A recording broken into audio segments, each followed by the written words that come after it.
Namaskar, this is Akhilesh Bhargava. Welcome to tit-bits on business and finance with me. It was on Monday that the business newspapers carried a report which the Financial Express titled as New Norms to Protect Bona Fide Decisions of Bankers, and which the business line called it as a move by the finance ministry to ease lending to boost bankers' morale and growth.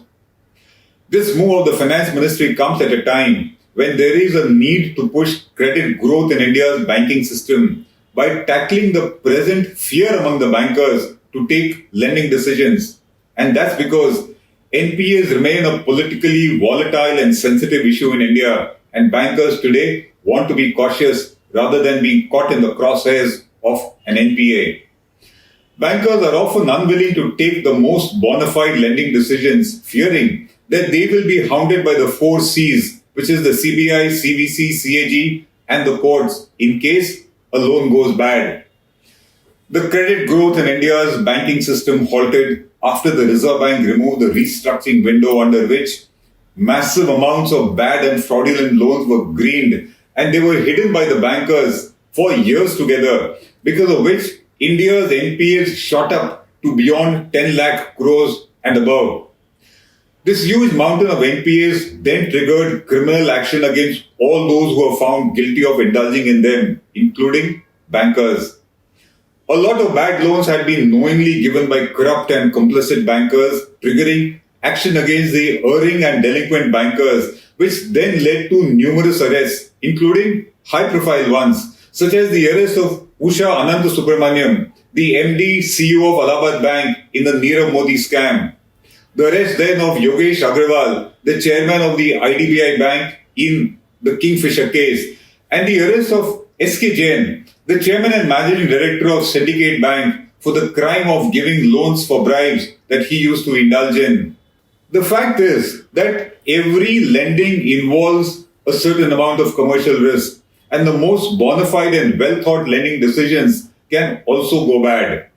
Bankers also get caught in the crosshairs of high-profile, politically directed loans going bad, which they are then made easy scapegoats when the loans go bad. They are the fall guys.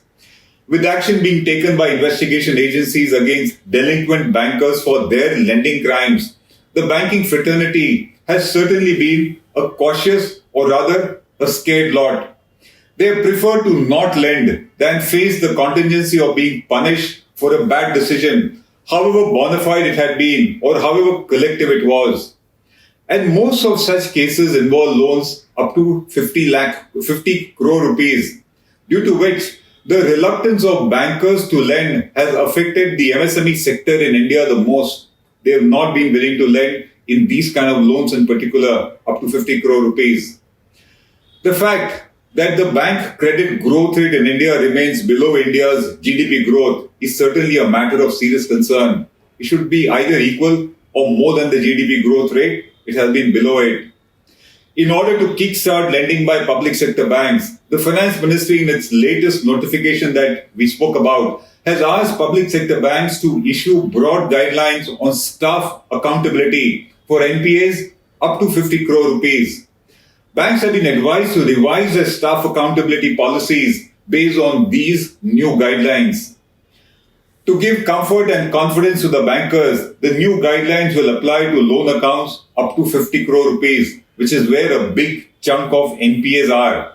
And it is for these loans that bankers have stopped taking decisions in the last few years, not wanting to be questioned by the agencies if something goes wrong in future. Under the notification of the Finance Ministry, the public sector banks have been asked, first, to complete their staff accountability exercise for an NPA within 6 months of the classification of an account as NPA, and not after many years when perhaps the employee concerned may have retired. The second it says is that threshold limits of say rupees 10 lakhs or rupees 20 lakhs have been set and advised depending on the size of the bank for the scrutiny of bank accounts by the Chief Vigilance Officer of the bank. And in such scrutiny, the past track record of the employee concerned will be considered. At present, the staff accountability is reviewed in all cases going bad, and that often leads to harassment of bank officers. If there is a threshold like this, not all NPA accounts will be subjected to scrutiny for staff accountability, barring, of course, cases of fraud, etc. And to that extent, the bankers will feel more comfortable. Finally, it says that uniform norms will be set across all public sector banks for staff accountability towards non-performing accounts, which is NPAs. This move of the Finance Ministry will be applicable with effect from April 2022. It is expected to reassure bankers to restart credit growth and to encourage bankers to start taking credit decisions with the assurance that their bona fide business decisions will be protected and they will not be hounded in every case. The Indian Banks Association instantly welcomed the move of the Finance Ministry. It said that it will boost the morale of bank employees. The IBA then said that while it is essential that punitive action is taken against officers having malified intent and involvement in such cases, it must, however, be ensured, according to the IBA, that bona fide mistakes of bankers are dealt with compassion. This move of the Finance Ministry to protect the bona fide decisions of bankers and encourage them to lend curiously coincided with the arrest of Mr. Pratip Chaudhuri, the former chairman and managing director of State Bank of India, by the Rajasthan Police. He was arrested from his residence at Delhi and he was taken to Rajasthan on the orders of the Chief Judicial Magistrate at Jaisalmer in a case ironically filed by a defaulting borrower against the retired senior banker. Mr. Chaudhary has been sent to 14 days of judicial custody at a Rajasthan jail. This case relates to a loan of 25 crore rupees given by State Bank of India in 2007 to finance a hotel project in Jaisalmer.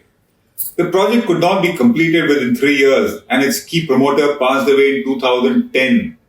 SBI declared it as a defaulter loan, a NPA, in June 2010. So the loan was given in 2007. The account turned bad NPA in 2010. Mr. Pratip Chaudhuri retired as the CMD of State Bank of India in September 2013.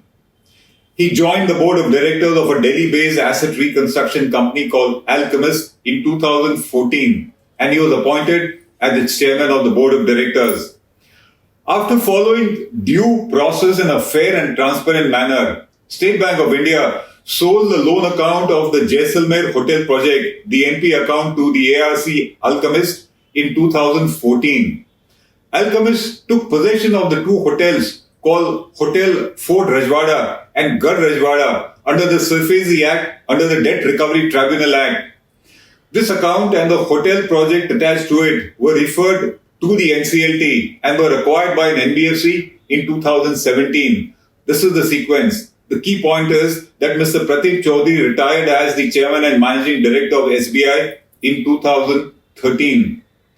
The matter after such sale to the NBFC got bitter, with the defaulter borrower filing an FIR with the Rajasthan Police against the sale of the hotels to an NBFC in 2017. State Bank says that agreed against a negative closure report of the police amounting to rejection of the FIR file, the defaulter filed a protest petition before the CGM, which is the Chief Judicial Magistrate in Jaisalmer, in which neither State Bank was made a party to the proceedings, nor were the facts of the case and the sequence of proceedings correctly briefed to the court. SBI says that no notice or summons were issued to it by the court and a non-bailable arrest warrant against Mr. Pratip Chaudhuri was then issued by the court almost in a summary manner. Interestingly, while Mr. Chaudhuri was arrested and taken away, the promoter of Alchemist, Mr. Alok Dheer, a well-known advocate, was not. It is not yet clear whether Mr. Chaudhuri was arrested in the capacity as the then chairman and managing director of State Bank of India or as the then chairman of the ARC Alchemist, to whom the hotel account was sold and against which the defaulter grievances must have been the most. After all, it is Alchemist that sold the hotel projects away to an NBFC and deprived the borrowers, the defaulters, of their assets.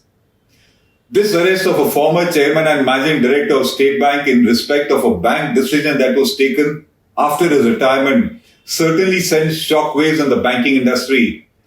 While the Indian Banks Association said that it is taking up the matter with the Finance Ministry and with the Rajasthan government for a quick resolution of the issue.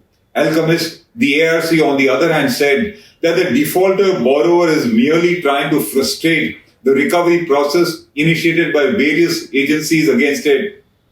A retired banker called the arrest of Mr. Chaudhary as blasphemy and a case of judicial overreach. He pointed out that only after investigation can agencies like CBI, etc., and the SFIO arrest bankers. As he said, only some investigation agencies can do that, and that too after an investigation, which is not so in the case of arrest of Mr. Pratip Chaudhuri. He said that it looks neither legal nor logical that some lower judicial and police officers who have no idea of how banking works have taken this decision to please some seniors perhaps. Former State Bank Chairman Mr. Rajneesh Kumar called it an unfortunate case of high-handedness and a prima facie case of misrepresentation of the facts of the case.